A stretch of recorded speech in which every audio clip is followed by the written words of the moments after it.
नमस्कार दोस्तों। अगर आप एसबीआई स्मॉल कैप या एक्सिस स्मॉल कैप में से किसी भी म्यूचुअल फंड में अपने इन्वेस्टमेंट को स्टार्ट करने के बारे में सोच रहे हो तो इस वीडियो को सबसे पहले जरूर देख लीजिएगा।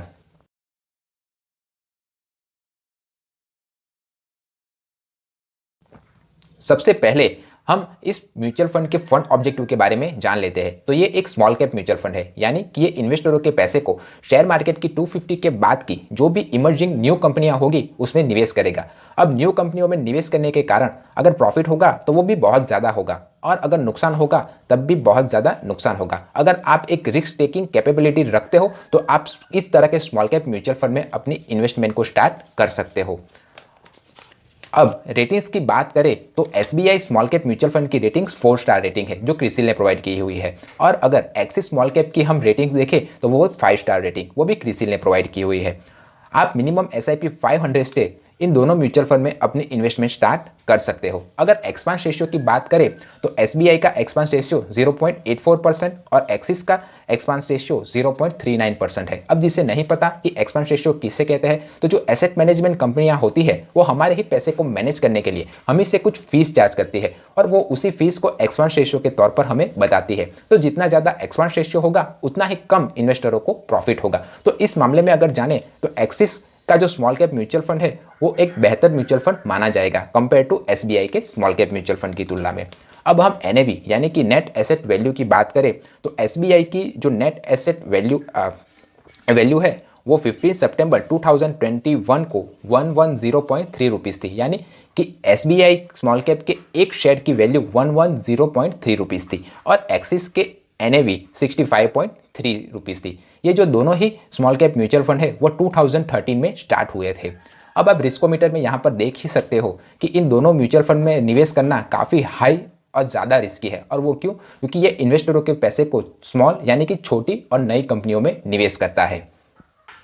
अगर इन दोनों ही म्यूचुअल फंड की अगर एग्जिट लोड की बात करें तो वो है 1%। अगर आप एक साल के भीतर ही अपने निवेश के अगर पैसे को निकाल लेते हो तो आपको 1% का एग्जिट लोड चार्ज देना पड़ेगा। एक साल के बाद आपके ऊपर कोई भी एग्जिट लोड चार्ज एप्लीकेबल नहीं है। अब हम इन दोनों म्यूचुअल फंड के पास्ट रिटर्न्स के बारे में जान लेते हैं।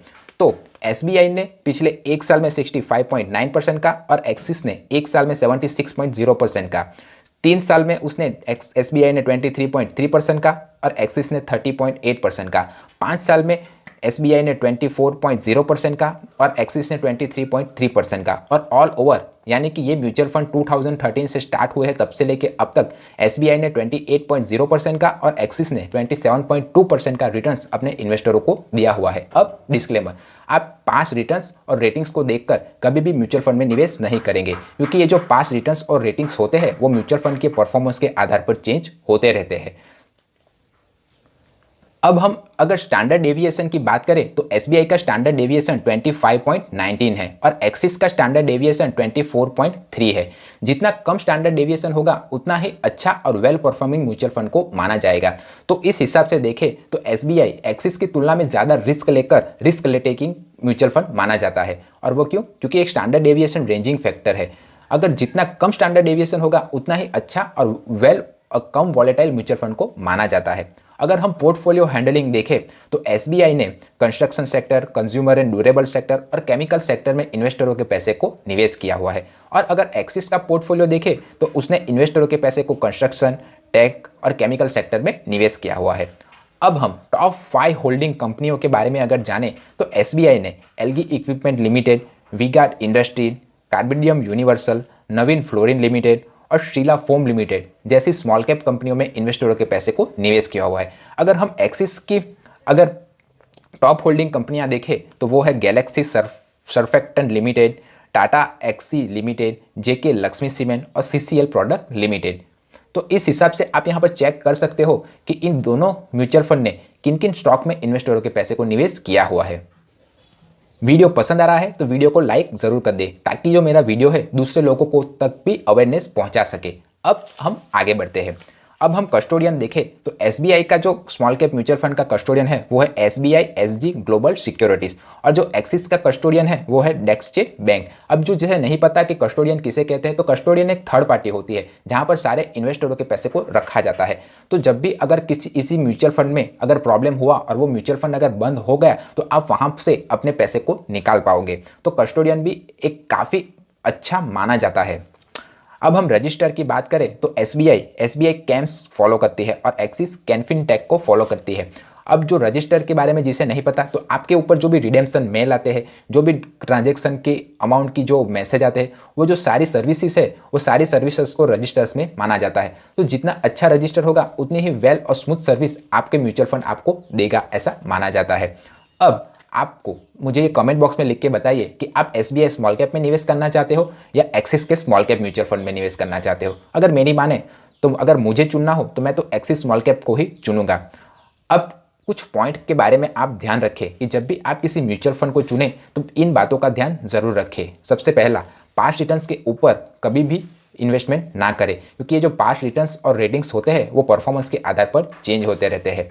नंबर 2, किसी भी म्यूचुअल फंड का एक्सपांस रेशियो जरूर चेक करें और उसके डायरेक्ट प्लान में ही निवेश करें, क्योंकि म्यूचुअल फंड में आप दो तरह के प्लान के थ्रू निवेश कर सकते हो, एक डायरेक्ट और दूसरा रेगुलर। डायरेक्ट प्लान में एक्सपांस रेशियो भी कम होता है और कमीशन रेट भी कम होता है। तो जो ऑल ओवर आपको परसेंटेज अमाउंट ऑफ इन्वेस्टमेंट मिलेगा, इन्वेस्टमेंट पर रिटर्न्स मिलेगा, वो आपको अच्छा मिलेगा।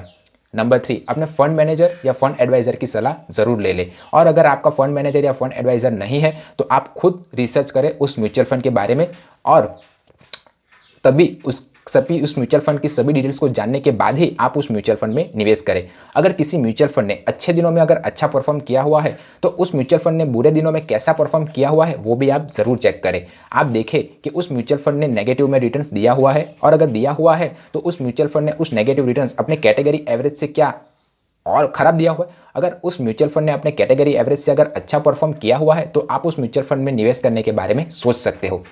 इन सभी, और अगर किसी भी म्यूचुअल फंड में अगर आप निवेश करें तो लॉन्ग टर्म के लिए करें। लॉन्ग टर्म से मेरा मतलब है 5 से लेकर 10 साल तक, क्योंकि जितना ज़्यादा आप अपने इन्वेस्टमेंट मनी को टाइम दोगे उतना ही कंपाउंडिंग का इफेक्ट आपके अमाउंट पर देखने को मिलेगा। तो अगर आप 20 या 25 सालों तक अपने निवेश और इन्वेस्टमेंट स्टार्ट कर सकते हो तो आपकी जो इन्वेस्टमेंट होगी उस पर काफ़ी हद तक आपको अच्छा रिटर्न्स आपको जनरेट करके म्यूचुअल फंड वो देगा। तो इन सभी डिटेल्स को जानने के बाद आप कमेंट बॉक्स में बताइए कि आप किस म्यूचुअल फंड में अपने पैसे को निवेश करना चाहते हो।